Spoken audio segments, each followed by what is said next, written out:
Salut tout le monde, j'espère que vous allez bien.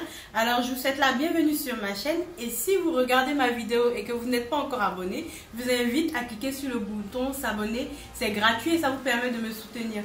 Alors aujourd'hui je vais vous présenter ma recette des enchiladas. Donc c'est des galettes de blé farcies, je vais vous montrer comment je fais la farce, comment je prépare mes enchiladas. Et pour ceux qui ne savent pas, les enchiladas c'est une recette mexicaine, donc je vous invite à me suivre dans la cuisine pour notre recette mexicaine.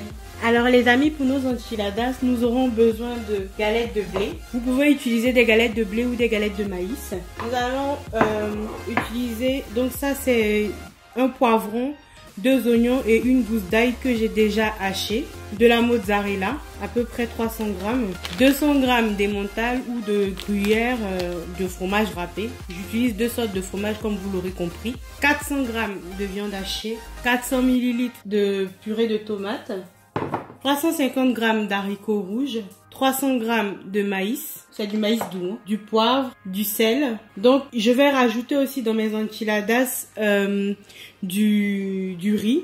Donc ici j'ai 100 grammes de riz que je vais faire cuire pendant 10 minutes. Donc je vais pré-cuire mon riz avant de l'incorporer dans ma farce en fait pour mes enchiladas. Donc je vais pré-cuire le riz hors caméra, mais j'utilise 100 grammes de riz en plus. En épices, je vais utiliser une cuillère à café de piment, donc de flocons de piment, une cuillère à café de gingembre moulu, une cuillère à café de coriandre, une cuillère à café de curry, une cuillère à café d'origan, une cuillère à café de persillade et une cuillère à café de fenugrec. Je vais rajouter aussi dans ma farce un bouillon de poulet. Donc je vais commencer en fait par la pré-cuisson de mon riz que je vais faire hors caméra. Donc nous on va passer directement à la cuisson de la farce qu'on va utiliser pour nos enchiladas. Dans une poêle chaude, nous allons venir mettre, donc ici moi j'ai une sauteuse, hein, vous pouvez utiliser ce que vous avez chez vous. On va venir mettre notre viande.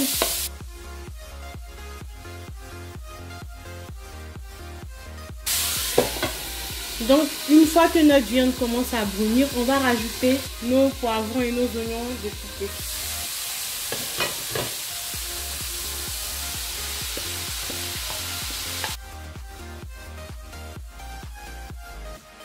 Nous allons laisser saisir pendant 10 minutes et ensuite on va continuer la préparation de notre farce. Je ne sais pas si vous arrivez à le voir, je vous ai dit que j'allais le cuire hors caméra, donc juste derrière c'est mon riz qui est en train de cuire. Je vais le faire en fait cuire à peu près 10 minutes, qu'il soit cuit mais pas totalement cuit, je ne sais pas comment expliquer, qu'il soit presque cuit on va dire. Parce qu'une fois que je vais le rajouter dans la farce, il va cuire encore un peu. Et une fois qu'on va mettre les enchiladas au four, ils vont encore cuire. Donc pour éviter qu'ils deviennent pâteux, on va dire, on va le cuire juste en fait ce qu'il faut pour avoir quand même nos grains de riz dans notre farce. Donc ça fait à peu près 10 minutes que j'ai rajouté mes oignons et mon poivron. Vous pouvez voir que l'eau s'est bien évaporée. Le jus en fait des légumes s'est évaporé. On va venir ajouter nos haricots. Voilà. Et en même temps que nos haricots, nous allons rajouter notre maïs.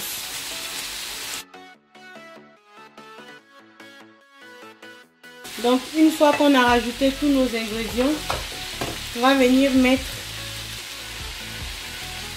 tout notre assaisonnement. On renverse la totalité. Je vais rajouter un bouillon de poulet. Maintenant qu'on s'est assuré qu'on a tout bien mixé, on va laisser saisir pendant 5 minutes avant de rajouter notre purée de tomates. À ce stade, vous voyez mon riz il est cuit. Je vais le retirer du feu et le laisser refroidir. Donc 5 minutes après avoir rajouté mon maïs, mes haricots, mes épices, je vais venir ajouter ma tomate. On va réduire le feu à feu moyen. Et on va laisser en fait mijoter pendant 5 à 7 minutes. Voilà les amis, j'ai laissé mijoter ma farce pendant 7 minutes à peu près à feu moyen. Donc là ma tomate est déjà un tout petit peu cuite. On n'a pas besoin de la cuire de trop non plus de toute façon. La tomate c'est un fruit, on peut la manger crue, donc on n'a pas besoin de trop la cuire. Donc là ce que je vais faire, je vais rajouter du poivre. Et je vais mettre du sel. L'équivalent d'une demi-cuillère à café. Vraiment, et vous n'êtes pas obligé d'en rajouter si pour vous l'assaisonnement est juste. Hein. Le sel c'est selon la manière dont vous mangez. Donc je peux pas forcément vous donner la quantité en sel. Hein. Voilà. Vous pouvez en mettre plus ou moins selon votre goût. Et notre garniture en fait est prête. On va venir ajouter le riz qu'on a précédemment cuit. Donc je vais rajouter mon riz. Comme vous pouvez le voir, je l'ai cuit juste à l'eau. Hein. J'ai rien fait de spécial en fait avec le riz. Je l'ai juste cuit à l'eau. Et je vais l'incorporer en fait à ma garniture, tout simplement.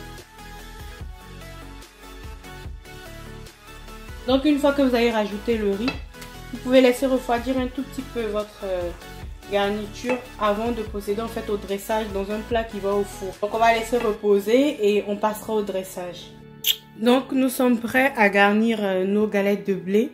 J'ai un récipient allant au four que j'ai préalablement additionné en fait mon récipient d'huile d'olive pour éviter que mes galettes ne collent en fait le fond de mon plat. Donc je viens avec un tout petit peu de farce. Quand je dis un tout petit peu, la quantité suffisante pour garnir ma galette. Donc comme vous pouvez le voir, on en met bien. Donc là, ma galette est garnie. Je vais venir ajouter quelques morceaux de mozzarella sur ma farce. Et ensuite, je vais rouler en fait tout simplement ma galette. Donc une fois qu'on a roulé comme ceci, je vais la transférer en fait dans le récipient et je la mets en fait avec la face qui peut s'ouvrir directement en contact avec le fond de mon plat. Et je vais réitérer l'expérience. Donc j'ai un peu débordé. Je peux récupérer tout ce qui est tombé parce que mon plan de travail est propre.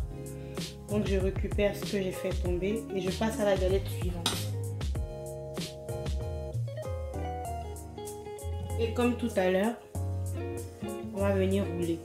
Après, je peux vous montrer une deuxième manière de rouler pour éviter que tout s'en aille. En fait, vous pouvez replier les bords et ensuite vous roulez. Donc vous voyez, ça va faire une sorte de galette fermée. Et on la place pareil. Donc je vais répéter le processus pour toutes mes galettes. Donc on plie un tout petit peu les bords et on récupère notre galette et on roule. Donc c'est pour éviter juste que notre farce s'en aille. Voilà. Et donc je vais répéter le processus jusqu'à ce que j'ai fait toutes mes galettes. Donc pendant que je suis en train de rouler mes galettes, je vais préchauffer mon four à 230 degrés. Juste le temps en fait de rouler mes galettes et ensuite je vais les enfourner. Voilà les amis, j'ai farci toutes mes galettes. Donc la dernière étape avant la cuisson, c'est de recouvrir en fait mes enchiladas de fromage râpé. Vous pouvez utiliser n'importe quel type de fromage. Moi en l'occurrence j'utilise de l'emmental. Vous pouvez utiliser aussi du cheddar, c'est selon votre goût. Donc on recouvre en fait nos enchiladas de fromage râpé avant de les envoyer en cuisson. Donc j'en mets partout. Hein. Donc c'était un sachet de 200 g de fromage. Voilà les amis, mes enchiladas sont prêtes à aller au four. Donc voilà les amis, comme je vous ai mentionné précédemment, j'ai préchauffé mon four à 230 degrés. Je vais enfourner mes enchiladas.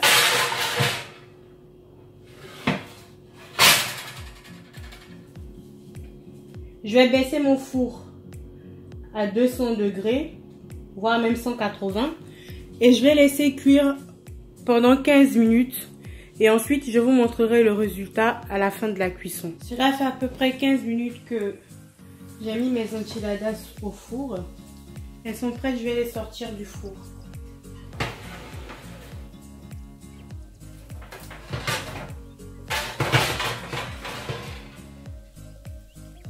Vous pouvez voir qu'elles ont bien gratiné. Mon fromage il a bien fondu.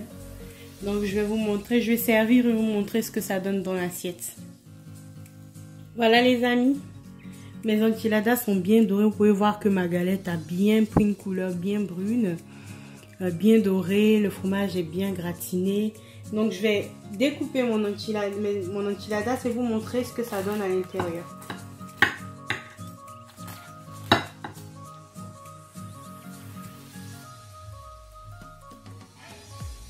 Voilà.